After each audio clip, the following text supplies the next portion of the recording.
E o meu querido membro aqui do canal, mais um membro do canal, Valdário Júnior, manda boa noite, meu irmão. Boa noite, Valdário, seja bem-vindo à nossa live, seja bem-vindo a mais essa quarta-feira. Pessoal, mandem as perguntas, vamos aproveitar e eu vou fazer a primeira aqui, mano, Anivaldo. Fala para nós um pouquinho.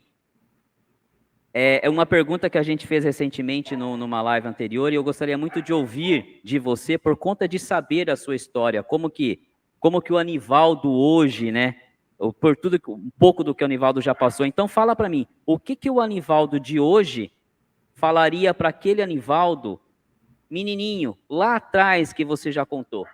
O que se você pudesse ir lá no passado visitar aquele Anivaldo que teve que ser ajudado por algumas pessoas, outras não, o que você falaria para aquele Anivaldo? Para as pessoas entenderem qual é o menino que o irmão Marcelo está falando, é aquele que chegou em Sorocaba em 1964, na época já da Revolução dos militares, ali no ano de 64, que eu estava, como eu tinha perdido meus pais, eu morava em Piracicaba, e nós fomos para um lugar chamado CETREM, que é um centro de triagem que ficava em São Paulo. E lá nós ficaríamos ali durante 4 meses sendo observados. As crianças de 0 até 18, 20 anos de idade. Já, evidentemente, 18 anos de idade já é adolescente. Mas, assim, as crianças ficavam lá nesse colégio para serem observadas por seu comportamento.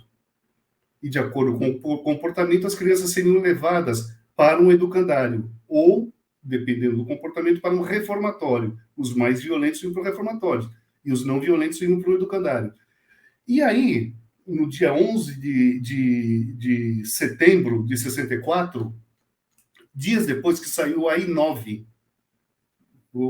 da junta militar que governava o país.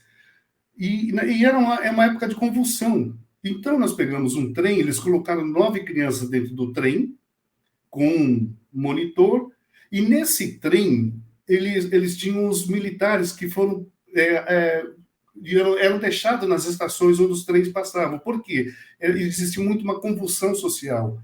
Então, o que acontecia? Nós tínhamos que pegar esse trem junto com esses militares, eles eram deixados nas estações e a gente parou em Sorocaba. E o trem continuou com os militares, foi até as barreiras lá do Paraná, levando as pessoas. Eu fiquei em Sorocaba, eu e mais 9, meu irmão mais velho, o Adeval, estava comigo, fomos colocados num táxi e chegamos no Lar Escola Monteiro Lobato, que todos conhecem. E nesse Lar Escola Monteiro Lobato é interessante porque nós, quando chegamos, tínhamos um primeiro momento. Em 64, no período de 6 meses, quem cuidava das crianças eram as madres de um convento próximo daqui, do Monteiro Lobato. Mas não tinha como lidar com jovens em formação. O que aconteceu? Depois de 6 meses, os diretores do lugar de escola Monteiro Lobato contrataram aqueles que não quiseram, que terão 2 forças policiais que em Sorocaba, a Força Pública e a Guarda Municipal. Olha que coisa interessante, Força Pública e Guarda Municipal. E como dissolveram ali a FEPASA, a Estrada de Ferro Sorocabana, o que aconteceu? Os caras que não queriam nenhum para um tipo de guarda foram lá cuidar das crianças. E não tinha nenhuma condição.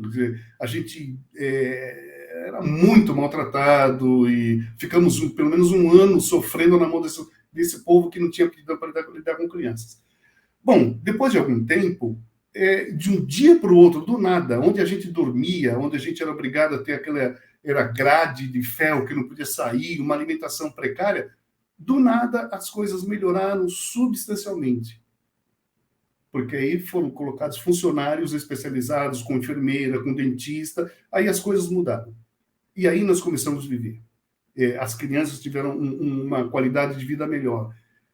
Esse foi o momento que eu vivi quando eu cheguei em Sorocaba, no Lar Escola Monteiro Lobato. Bom, o mais interessante disso é que depois a escola começou a se especializar. Tinha encadernação, marcenaria, mecânica, uma série de coisas, criação de pato, e quem tinha aptidão para determinadas coisas ia para essas áreas aí.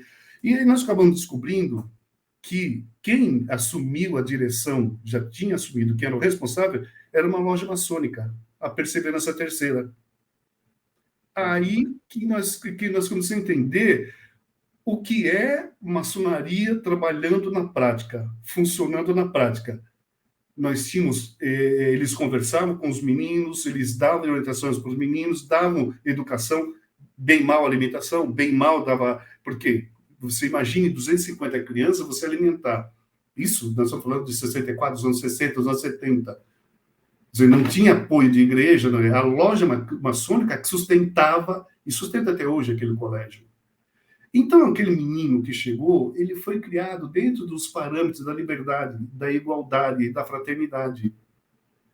E olha que coisa curiosa. Dizer, então, o que eu falaria para aquele menino que foi criado por esses maçons, livres de bons costumes? Eu falaria para ele o seguinte: vocês fizeram um bom trabalho. Vocês falaria para a diretoria, vocês fizeram um bom trabalho. Mas, por outro lado, eu também falaria para aquele menino que estava lá: não fuja dos princípios na qual você foi criado. Essa é a grande razão do princípio. Se você foi criado dentro do princípio de uma liberdade, onde todos somos livres, da igualdade, onde todos somos irmãos, e fraternidade, que nós temos que estender a mão para o outro, eu acho que cumpri o papel na qual eu me submeti, ou na qual a vida me impôs.